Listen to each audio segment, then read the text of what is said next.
여러분 안녕하세요. 페이스 돌봄사역 오늘은 네 번째 강의입니다. 사랑방 그 섬김과 사귐이라는 주제로 여러분과 함께 공부하겠습니다. 벌써 네 번째인데요. 그동안 평신도가 목회하는 것, 그리고 페이스 돌봄이 그 기본이다.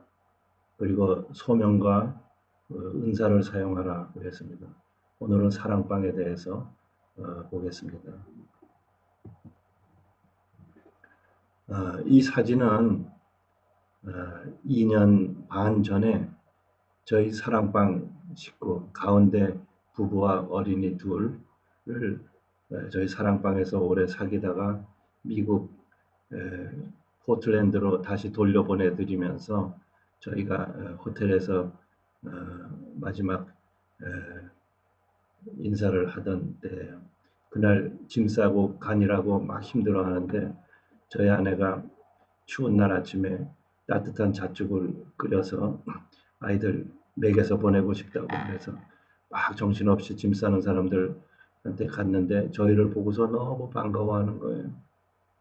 그러고 나서 이제 2년 반이 지났는데 아직도 저희 사랑방 식구의 한 사람으로서 카톡으로 계속 연결을 하고 있어요. 너무나 반가운 감사한 일입니다. 사랑방은 이런 곳이에요. 신앙 고백이 있는 곳이죠. 우리가 늘 고백하는 사도신경에 의하면 뒷부분에 성도가 서로 교통하는 것을 믿는다. 그래서 Holy Communion of Saints, 서로가 교통하는 것, 그리고 이 Fellowship, 우리가 그리스도인으로 사는 목적 가운데 예배가 있고 그 다음에 펠로우십, 교제가 있는 거죠. 그 다음에 사랑방은 하나의 작은 교회입니다. 그리고 평신도 목회 현장입니다. 아주 정확한 목회 현장이고 정말로 이것은 작은 교회입니다. 그래서 이 교회를 섬기는, 특히 사랑방장은 그야말로 목회자예요. 평신도 목회자예요. 왜냐하면 그곳에서 예배가 있고 교제가 있고 훈련, 섬김, 전도가 있기 때문이에요. 그리고 방장은 목회적 돌봄 사역의 동역자예요. 파트너예요. 담임 목사님과 파트너고요. 교구 목사님과 파트너고요. 그렇죠? 그리고 사랑 방장이 있고 방원들이 있고 다 파트너입니다. 같이 일하는 거예요. 그리고 사랑 방장은 페이스를 기본 임무로 하죠. 식구들과 함께 기도하고 시간 내고 만나고 보내되고 페이스가 그런 거죠. 기도, prayer, available, contact, example 이라고 그랬습니다. 이것이 평신도 목회의 기본이라고 그랬습니다.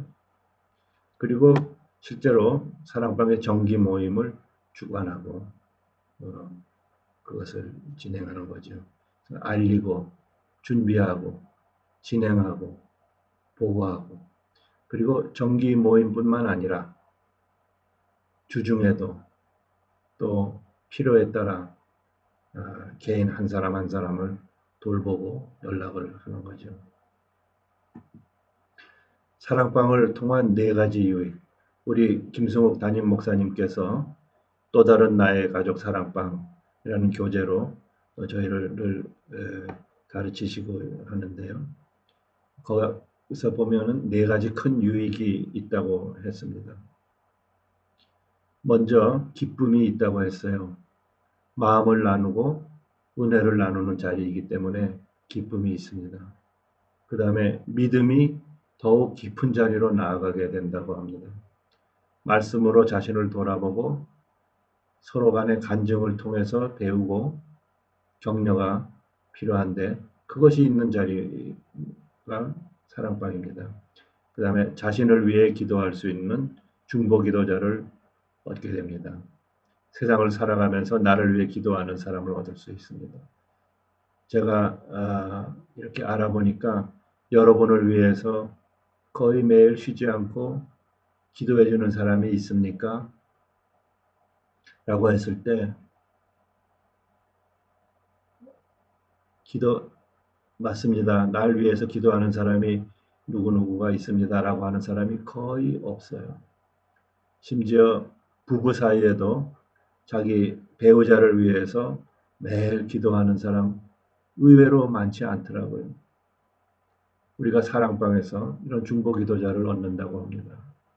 그리고 교회와 함께 움직일 수 있는 공동체적인 삶을 경험하게 됩니다. 교회 따로 생활 따로가 되기 쉬운데 그것을 연결해 주는 고리가 있다면 그것은 사랑방이죠. 그래서 사랑방은 온 교회의 흐름과 함께하는 공동체 안의 작은 지체들입니다. 김성훈 목사님이 잘 정리해서 가르쳐 주셨어요. 모이는 장소에 대해서 질문들이 가끔 있습니다. 모이는 장소는 가능하면 식구들 집을 돌아가면서 할 수 있어요. 그것이 제일 좋고요. 또 어떤 경우에는 저희 집은요 하면서 어떤 이유가 있어서 거리끼는 분이 있어요. 그럴 경우에는 너무 강요하지 마시고요. 그분이 원하는 대로 다른 곳에서 모여도 좋습니다. 그분의 차례 때 가서. 그리고 경우에 따라서는 늘 방장은 본인의 집을 오픈할 준비를 해두면 좋습니다. 그리고 특별한 이벤트나 사정상 외부 장소에서 만나는 것이 의미가 있을 수도 있어요. 또 어떤 분은 제가 오늘 집안에 이러한 경사가 있는데 제가 오늘 내겠습니다 하면서 조촐하지만 밖에 나가서 의미 있는 그러한 외부 장소에서 이렇게 모임을 초청했을 때는 그 즐거운 마음으로 모이면 되는 것이죠. 그리고 이제 필요에 따라서 한 사람 또는 일부 식구들과 따로 만날 수 있어요. 저희 사랑방의 경우를 보면은 방장뿐만이 아니라 그 중에 시니어가 되는 권사님이나 이런 분들은 특별히 방장이나 방언을 가릴 것이 없이 서로가 서로를 생각해주고 기도해주고 도와주고 그러기 때문에 아주 거리낌 없이 자유롭게 주중에 만나요. 전화하고 연락하고 또 음식을 나누고 아이들 봐주고 그렇죠. 그런 겁니다. 삶 속에서 사랑방은 살아서 움직이는 것입니다. 사랑방 모임을 어떻게 진행하는 것이 좋은가? 물론 여러 가지 표준화된 이야기들이 있습니다만은 제가 이렇게 조사해 보니까 대체로 이것이 가장 표준일 것 같아요. 방장의 역할은 진행자, 퍼실리테이터 이렇게 쭉 사회자, 진행자가 맞다. 진행자라고 하는 것은 돕는 사람이고 또 내가 나의 생각을 전달하는 것이 아니라 교회의 이야기를 또 오늘의 모임에 필요한 이야기들을 전달해 주는 사람이지 본인이 설교를 준비해서 설교를 한다거나 또는 누구보다도 더 상담에 권위가 있고 경험이 있으니 나한테 상담 받으라 라고 하는 입장은 아니라는 겁니다. 이 점에서 조심을 해야 되고요.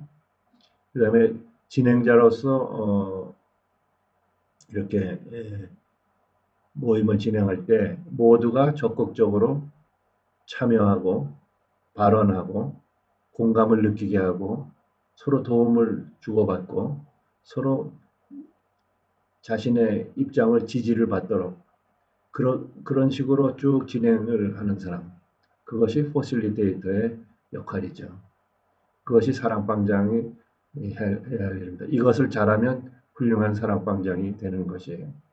그리고 굳이 가장 좋은 진행 순서, 사랑방 모임의 전형적인 사랑방 단체 모임의 순서는 이렇다고요. 4W라고 하는데 이것을 기본 순서로 해서 자연스럽게 진행을 하고 조금씩 빗나가는 주제가 언제든지 있어요.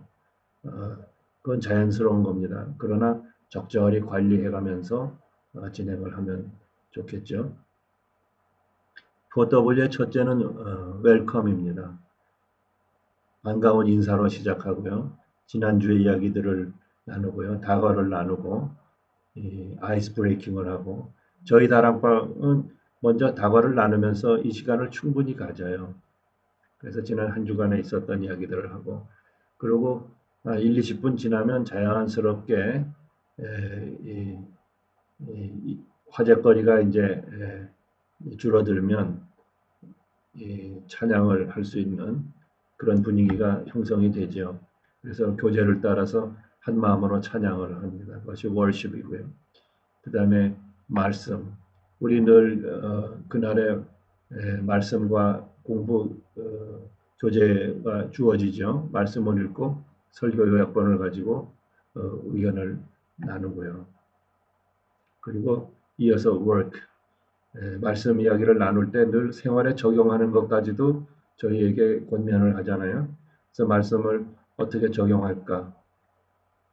그리고 지난주 또 지난 2주 또 지난 한 달간 또 앞으로 다음 주 또 다음 한 달간 우리 교회에서 어떤 프로그램이 있고 어떤 전도의 기회가 있고 이런 것들 우리 구역에 누가 새로 이사 왔는데 그분을 어떻게 도와서 교회 잘 다니게 하고 또 언제쯤 자연스럽게 사랑방으로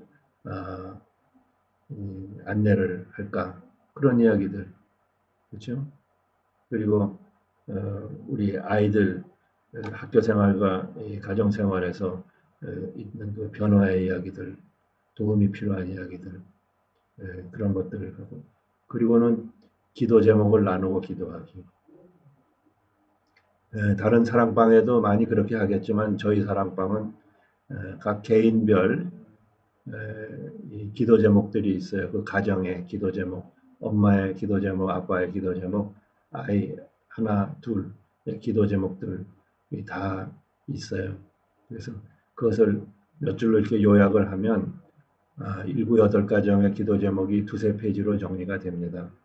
그것을 가지고 모두가 가지고 계속 기도하고 그 중에서 달라진 것, 응답이 된 것, 또 새로운 것 그런 것만 추가하면 되겠죠. 그리고 그것은 각 가정의 기도 제목이고 그 밖에 저희는 공통적인 기도 제목이 있어요.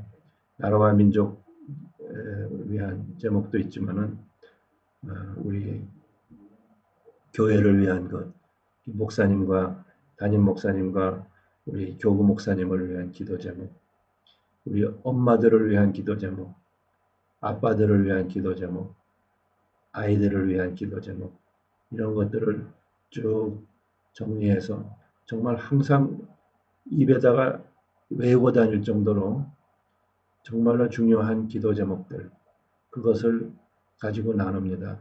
매번 모일 때마다 그 전체 기도를 다 하면 너무나 길어져요.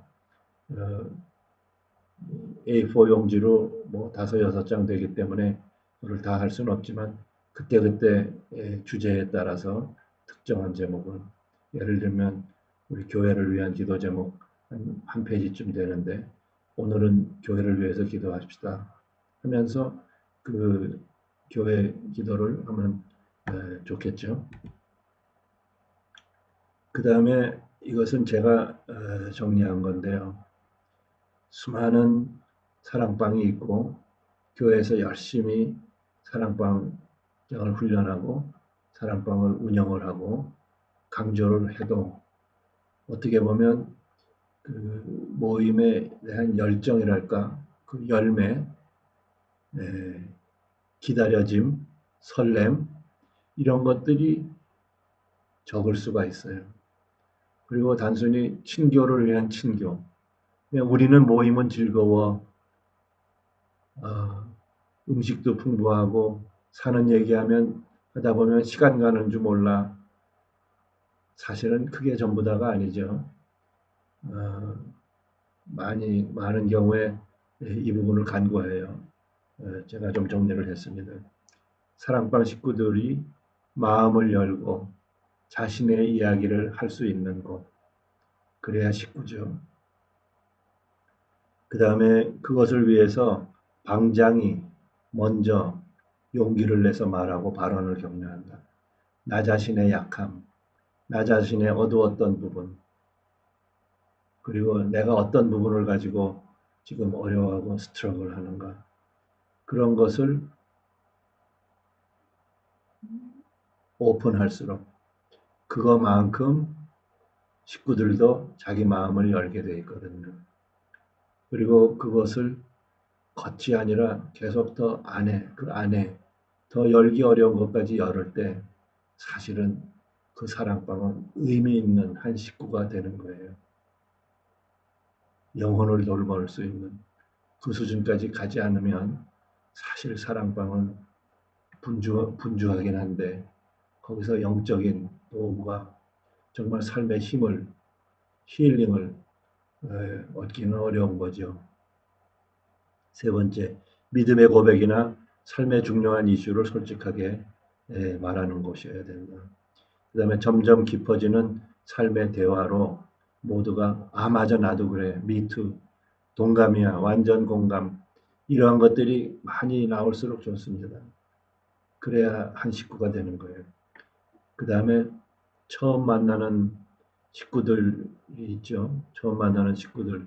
우리가 사랑방이 처음, 저희는 이제 6년 전에 시작이 됐는데 처음 결성됐을 때는 갑자기 자 모여서 예배합시다 해서 되는 게 아니죠. 물리적으로 한 팀이 되는 것보다 과학적으로, 심정적으로 한 팀이 되는 게 먼저죠.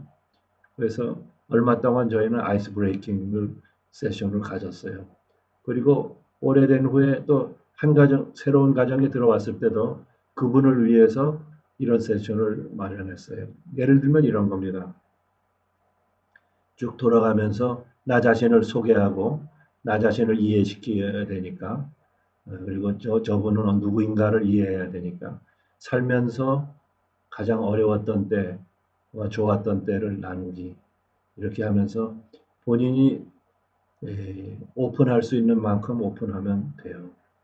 그러면 어떤 분은 그냥 어, 많이 내놓지 않는 분이 있어요. 그냥 어려워하면서 건성으로 내놓는, 발표하는 사람이 있는가 하면, 어떤 사람은 때를 만난 것처럼 정말 길게 20분, 30분 이야기해요. 가장 어려웠던 때, 좋았던 때. 그러면 그분은 저 사람은 그런 삶을 살았구나 하면서 그 사람의 깊은 곳을 다 우리 방 식구들이 이해하게 되죠. 그 다음에 또 부부들이 참석을 하니까 내 남편, 내 아내가 잘하는 것, 좋아하는 것, 그 좋은 점, 이 점은 나도 감사한다 하는 점을 돌아가면서 아내가 남편에 대해서, 아내가 남편이 아내에 대해서, 아내가 남편에 대해서 이렇게 얘기하면서 돌아가면 너무나 은혜가 넘치는 자리가 돼요.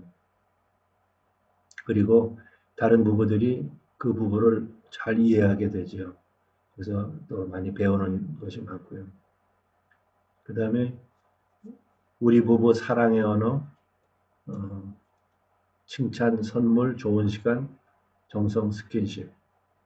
이건 무슨 얘기냐면 게리 챕맨의 오래전부터 지금까지 스테디셀러고 베스트셀러인데 사랑의 5가지 언어라는 책이 있어요. 저희는 이 책을 선정해서 다 읽고 뒤에 서로 설문을 이렇게 나누기까지 했는데 The Five Love Languages. 이분은 이렇게 얘기해요. 부부 사이에 서로 사랑을 하긴 하는데 그 언어가 달라서 서로 못 알아듣는다. 우리가 영어를 하고 중국어를 못하는 남편, 중국어는 하는데 영어를 못하는 아내 사이에 같이 살면서 얼마나 불편한가. 사랑을 하는데 언어가 달라서 무슨 말인지 알아들 수가 없다. 언어도 이 사랑도 마찬가지다. 나는 내 사랑을 이런 식으로 표현을 하는데 상대방은 그것이 아닌 거예요. 그것은 나하고 상관도 없는 전혀 사랑으로 느껴지지 않는 거예요. 참 답답하죠. 그래서 그것을 이렇게 얘기했어요. 어떤 사람은 칭찬의 말, 정말 상대방을 존중하고 칭찬하고 이랬을 때 이 상대방은 아, 이 사람이 나를 사랑하는구나. 아, 난 정말 사랑받고 있구나. 이렇게 느낀다고 그래요. 어떤 사람은 그거 그냥 립 서비스야. 전혀 그런 거 상관없어요. 예, 사람마다 다르다는 거죠. 언어가 달라요. 그 다음에 선물. 어떤 사람은 가끔 놀래키는 정말 잘 생각을 해서 귀한 선물을 깜짝 놀랄 선물을 이렇게 주면 아, 이 사람이 나를 이렇게까지 생각을 하고 나를 사랑하는구나. 선물로서 그 사랑을 느낄 수 있대요. 근데 어떤 사람은 또 선물 같은 거 주면 이렇게 쭉 받고서 그냥 그 옆에다 놔요. 나를 감동시키지 않는 거예요. 난 그 사람에게는 선물이 사랑의 언어가 아닌 거죠. 그 다음에 quality time, 좋은 시간. 두 사람만의 호젓한 아름다운 시간. 잘 계획된 시간과 장소에서 둘만의 아름다운 시간을 보내는 것. 그걸 할 때 남편이 그런 것을 잘 계획을 해서 그런 이렇게 이끌어갈 때 그 아내가 이 사람은 정말 나를 사랑하는구나. 그럴 수가 있죠. 또 어떤 사람은 아, 이렇게까지 뭐하러 이 불편해가면서 이 불편을 만들어가는가 그렇게 할 수도 있어요.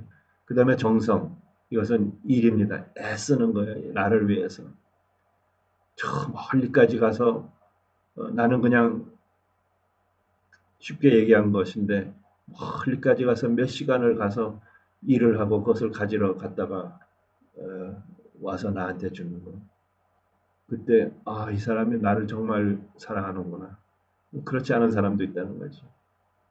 그 다음에 스킨십. 우리 사람은 스킨을 가진 예, 피지컬한 그런 동물이고 그런 니드가 있는 존재입니다.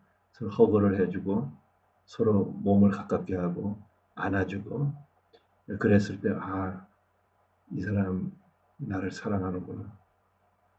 또는 그렇지 않은 사람도 있다는 거죠. 이게 무슨 얘기입니까?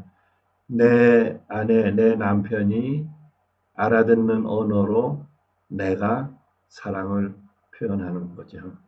그랬을 때 정말로 이 사랑의 교환이 이루어진다. 이런 겁니다. 이 얘기를 왜 했나요? 우리 처음 만나는 식구들 사이에 우리 부부는요, 예를 들면 사랑의 부부의 언어를 한다면 제 남편은 이렇고 저는 이래요. 이런 얘기를 하다 보면은 너무나 배우는 게 많죠. 저도 여기서 제 아내 얘기를 한번 해볼까요? 제 아내는요, 여기서 칭찬이라는 언어는 별로 잘 못해요. 저는 칭찬이라는 언어를 참 잘 쓰는데, 우리 아내는 칭찬이라는 언어를 못 알아들어요. 다시 말해서, 여보, 사랑해. 고마워요. 밤에 잘 때도 자기 전에, 여보, 오늘 수고했어요. 사랑해요. 고마워요. 라고 하면, 돌아오는 대답이 뭐냐 하면, 알았다니까요. 얼른 주무세요. 그런 반응이 나와요. 그러나 정성, 제가 하찮은 일이지만 이 싱크대에 서서 저 키 큰 양반이 뒷모습을 보여주면서 열심히 이 그릇을 닦고 그다음에 시키지도 않았는데 분리수거를 해서 밑에 내려가서 다 버리고 오고 그러면은 참 좋아해요. 얼굴이 환해지고 집안 분위기가 달라집니다. 저는 사실은 이 정성이라고 하는 사랑의 언어는 별로 못하지만 저희 아내가 그 언어를 잘 사용하기 때문에 알아듣기 때문에 제가 배우고 노력을 한 겁니다. 저의 부부의 이야기였습니다. 돌봄 사역과 보고서 우리 사랑방장은 목회 파트너라고 그랬어요. 그리고 교회라고 하는 체제에서 책임 있는 목회자라고 했는데 그러기 때문에 사랑방장은 매주 정기적으로 모임에 대한 보고서를 쓰게 돼 있죠. 그러나 그것은 그냥 단순한 행정적인 기록이 아니라는 겁니다.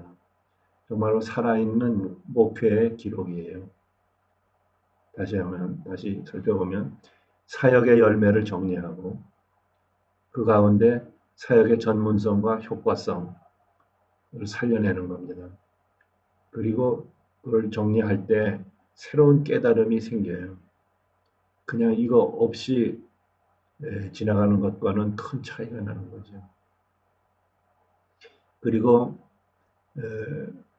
1시간, 2시간 모였을 때 누가 어디서 모여서 무슨 일을 했고 그 단순한 팩트를 정리하는 것보다 개별적인 것, 주중에 이루어진 개인적인 개별적인 컨택 이런 것들이 어떻게 보면 더 중요할 수 있다는 거죠. 개별적으로 이루어진 위로와 격려와 권면, 인정, 칭찬, 경청, 중보기도, 소식이나 생각을 전해준 일, 어떤 일을 도와준 것, 함께 있어주는 것, 함께 기뻐해준 것, 함께 슬퍼해준 것, 이것이 사실은 더 중요할 수가 있는 의미 있는 돌봄이라고 하는 겁니다.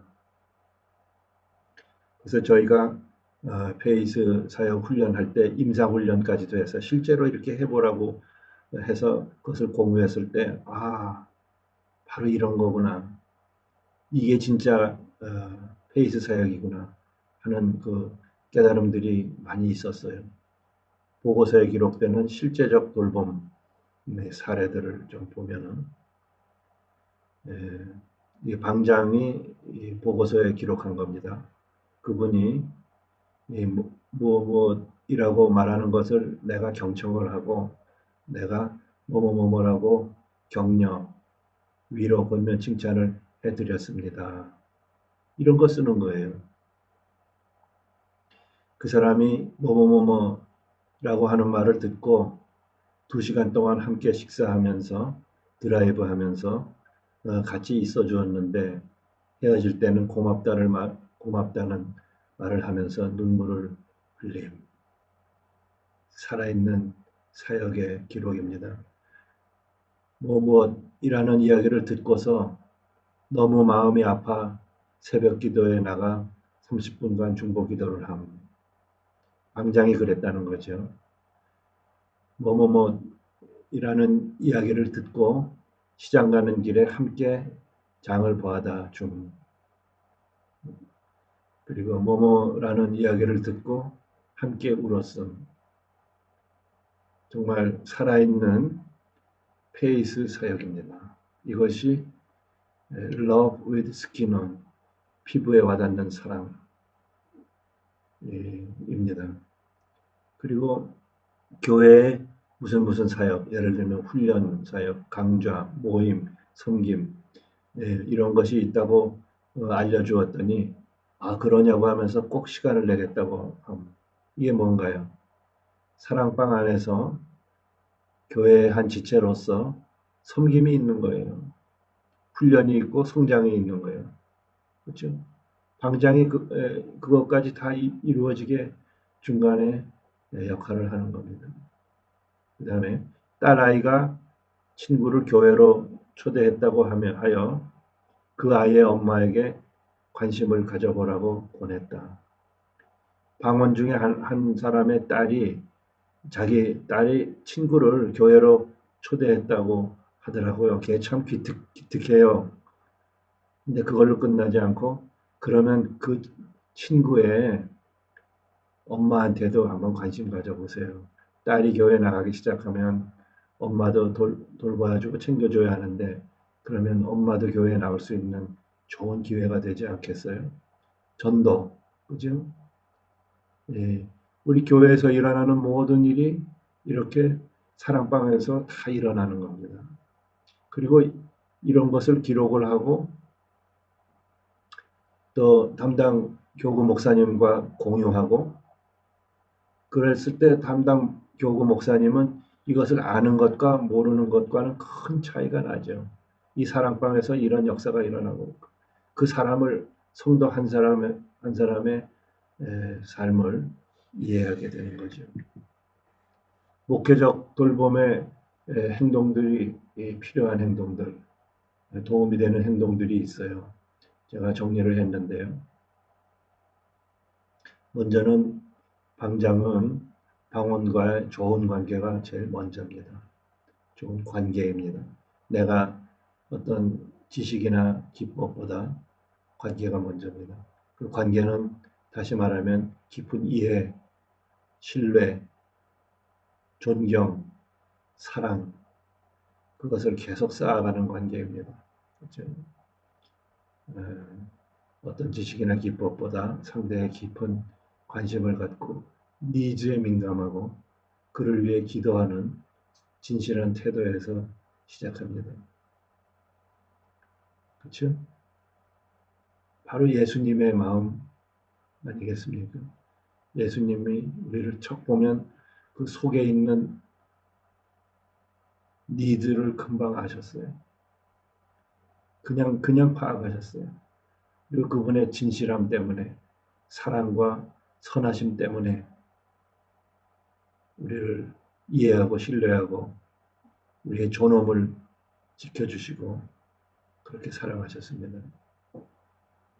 방언의 가정을 방문할 때 목회자의 마음으로, 실제로 목회자이니까 사랑방장은 목회자의 마음으로 방문을 하는 것인데, 가정의 주요 관심사와 중대사의 세심한 관심과 기억과 기도와 사후 확인을 하십시오.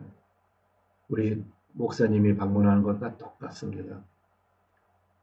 우리 방문한 사람 한 사람, 그 집에서 모임이 있을 때 그날의 주인공은 그 집입니다. 모임의 그 진행에만 온갖 관심을 다 쏟을 것이 아니라 그날의 그 가장, 그 집안의 주요 관심사, 중대사가 제일 중요합니다. 방문 전에, 그리고 도착 후에, 대화 중에, 떠날 때 기도하십시오. 기도하지 않는 것은, 않고 가는 것은 영적 활동이라고 하기 어렵습니다. 방문하기 전에 기도하고, 도착해서 기도하고, 대화 중에도 마음속에 기도하며, 떠날 때 기도하고, 중요한 사실과 일정들을 잊지 않게 기록해 주십시오. 이분들에게는 그것이 매우 중요한 것입니다. 이분들에게 매우 중요한 것은 방장에게도 매우 중요한 것입니다. 그렇죠? 방언의 기도 제목과 함께 기도할 기도문을 정기 업데이트하여 나누어 가지고 기도하십시오. 이제 이렇게 컨택을 하면 그 사람의 니드와 기도 제목들이 다 드러나니까 이것을 업데이트를 하고 또 공유할 것은 공유를 하는 거죠. 그리고 경청은 인간관계에서 가장 첫 번째 우선되는 기술이라고 그랬습니다. 귀로만 듣는 것이 아니라 눈으로, 머리로, 가슴으로, 그리고 말하지 않은 것까지 들으세요. 올바른 몸가짐으로 아이 컨택을 하면서 그 사람을 바라보면서 그 사람을 향하여 진지한 몸가짐으로 경청하는 것이죠. 또 가끔 이런 분들도 있어요. 같은 방언으로 구성이 됐는데 그 중에는 모이기를 꺼리거나 방문을 원치 않는 사람들도 있어요. 이분들에게는 접촉은 그러면 최소한으로 하되 기도는 더 많이 해주십시오. 이런 권장입니다. 방문을 원치 않는 분들이 있죠. 이유가 있습니다. 아직은 교회 식구들이 익숙치 않은 경우도 있지만 사실은 방장이 모르는 숨은 이유가 그 집에 있을 수도 있어요. 그 집에 우환이 있을 수도 있고요. 한쪽 방에 오래 누워 계시는 노모가 계실 수도 있어요. 그러니까 방문을 강요하지는 마십시오. 그러나 기도는 많이 하십시오. 방문을 거절하는 사람도 그러면 기도도 하지 말을까요? 라고 물은다면 기도는 해주셔야죠. 그럽니다. 기도를 하지 말라고 하는 분은 세상에 없습니다. 기도는 많이 해주십시오. 그래서 그것을 미니멈 컨택, 맥시멈 프레이어 이렇게 얘기를 해요. 가끔은 여러 가지 모습으로 매우 까다로운 방언도 있어요. 그렇죠? 이분들은 특별한 은혜가 필요합니다. 이 까다로운 방언은 뭔가 본인의 마음이 편치 않아서 그냥 이대로 진행하는 것이 뭔가 마땅치 않아서 그렇죠?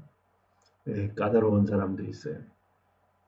지루해하고 그러한 표정이 역력하고 또 어떤 분들은 그뿐만 아니라 아, 빨리 이거 끝내고 세상 얘기하고 싶은데 또 어떤 경우에는 심지어 술 한잔 하면서 좀 하면은 분위기가 난 거 아닙니까? 이런 분들도 있어요.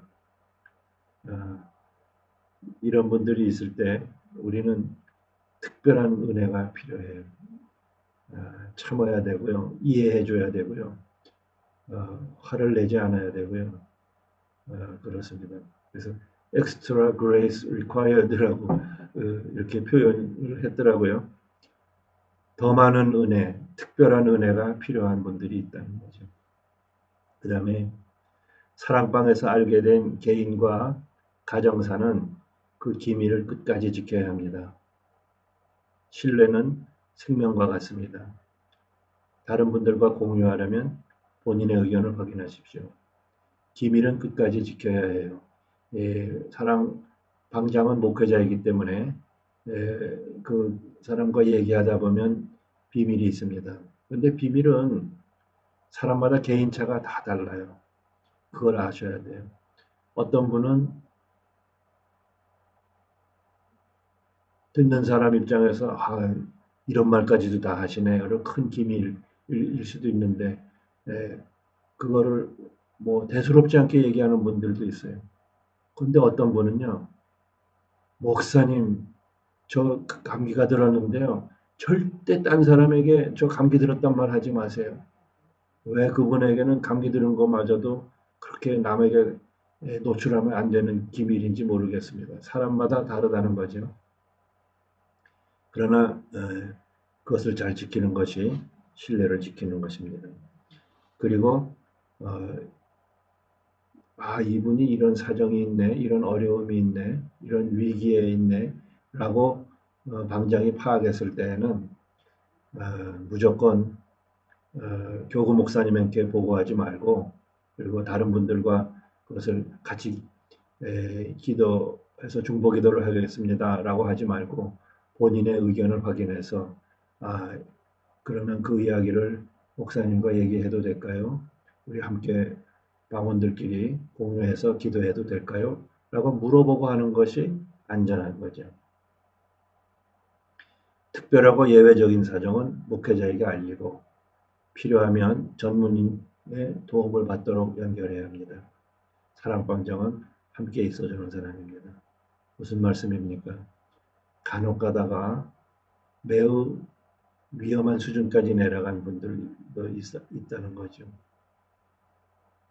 정말 죽고 싶다고 하는 사람이 입에 발린 말인지 정말로 이 사람은 깊은 우울증에 빠져서 무슨 일을 할지 모르는 사람일지 그럴 수도 있는 건데 그럴 때는 어떻게 할까? 그때는 이것을 얘기해 줄까요 말까요? 본인에게 물어볼 일이 아닌 거죠. 이것은 목회자에게 보고 드리고 알리고 필요하면은 전문가의 도움을 받도록 하는 것이 안전한 것입니다. 전문 상담자들도 상담을 하다 보면은 그러한 경우들을 만나는데 상담자가 처리할 수 있는 그 바운더리 밖에 있는 사람들에 대해서는 반드시 이렇게 해야 되는 것이죠. 사랑방장은 다시 말해서 그와 함께 있어주는 사람입니다. 그 사람의 편이 되어주고 이해해주고 존중해주는 사람입니다. 특별한 문제 해결사가 아니라는 것이죠. 오늘 4강을 마치면서 여러분들이 특별히 공감한 것이 있으면 체킹을 해주시면 좋습니다. 사랑방은 이런 것이다. 또 사랑방을 통한 4가지 유익을 봤어요.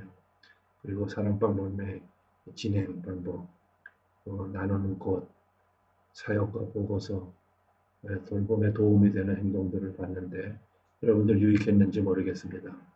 그리고 지금 사랑방에 소속해 있든지 아니시든지 방장이시든지 방언이시든지 오늘의 강의에서 뭔가 새롭게 시작하고 싶은 일이 있다면 적어서 내주시면 감사하겠습니다.